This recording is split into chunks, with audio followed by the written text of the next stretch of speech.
In a move that has sent shockwaves through the global trade system, President Trump has announced hefty tariffs on steel and aluminum imports.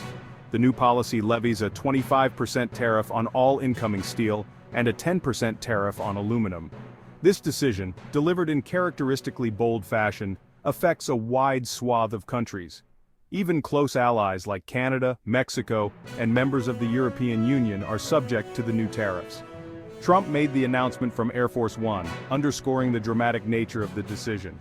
This move is the latest in a series of protectionist trade actions taken by the Trump administration.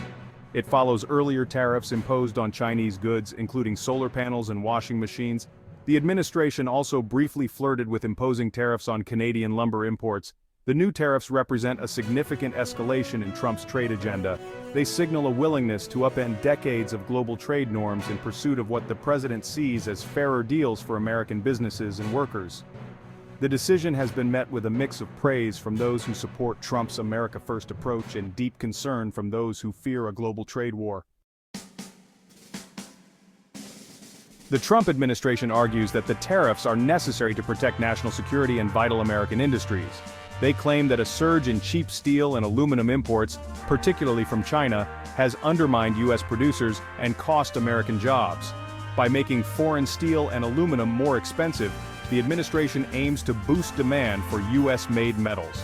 "We must protect our country and our workers," Trump declared, echoing his frequent campaign trail promises to revitalize American manufacturing. The president and his advisors believe that the tariffs will create jobs in the steel and aluminum sectors and force trading partners to make concessions. Critics, however, argue that the tariffs will harm the very industries Trump claims to be protecting.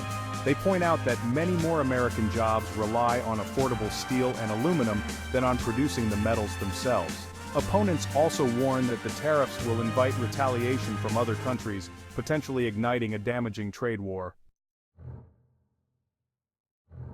The announcement of the tariffs has been met with swift and sharp condemnation from many of America's closest trading partners. The European Union, Canada, and Mexico have all condemned the tariffs as unjustified and harmful to their own economies.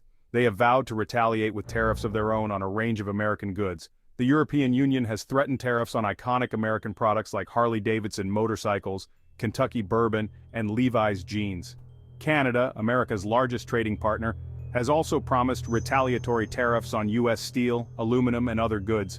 Mexico, too, has signaled its intent to strike back with tariffs on American agricultural products. The prospect of a tit-for-tat trade war has rattled financial markets and sparked fears of a global economic slowdown. The International Monetary Fund, IMF, has warned that the tariffs could undermine global trade and harm economic growth. The organization has urged countries to avoid protectionist measures and instead work together to resolve trade disputes. The UK steel industry, already grappling with challenges, has expressed deep concern over the potential fallout from the tariffs. Industry leaders warn that the tariffs could lead to job losses and plant closures in the UK. They fear that excess steel and aluminum, blocked from entering the US market, will flood into Europe, depressing prices and harming UK producers. Gareth Stace, director of UK Steel, has called the tariffs a very blunt instrument with unintended consequences. He has urged the UK government to take swift action to protect British steelmakers. The UK government has expressed its disappointment and pledged to work with European partners. Financial markets have responded to the tariff announcement with a mix of anxiety and opportunity. The news initially sent shockwaves through global stock markets, with major indices experiencing declines. However, some sectors, such as gold mining and defense, have benefited from the increased uncertainty. The coming days will be crucial in determining the full impact of the tariffs and the potential for a global trade war. The situation remains fluid, with many hoping for a negotiated solution to avoid a damaging escalation.